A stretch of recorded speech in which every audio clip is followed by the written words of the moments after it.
गोलू राजा के का जो बयान आया है या जो कल वो वीडियो शेयर करके जो स्टेज पर बोले हैं, मैं उनकी बातों से बहुत के बारे में रिकॉर्ड कीजिए मेरा बात। बिल्कुल एक सेकंड। नहीं नहीं, कोनो बड़ा मैटर नहीं है।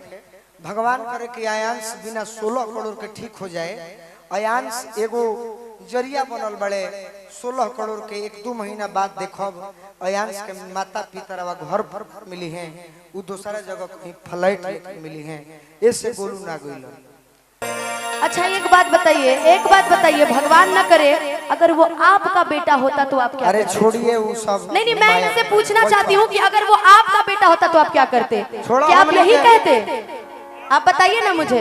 बैठिए। जो गोलू जी ने बात कही तब तो मैं भी बोलती कि आप भी प्यार मोहब्बत करिए। जरिया बनल बड़े 16 करोड़ के 1-2 महीना बाद देखब आयांश के माता पिता घर पर मिली हैं, वो दूसरा जगह कहीं फ्लाइट मिली हैं। गोलू राजा के का जो बयान आया है या जो कल वो वीडियो शेयर करके जो स्टेज पर बोले हैं, मैं उनकी बातों से बहुत ज़्यादा दुखी हूँ क्योंकि वो एक माँ की ममता पर उंगली उठाए हैं। उन्होंने माँ की ममता को 16 करोड़ में तौल दिया है।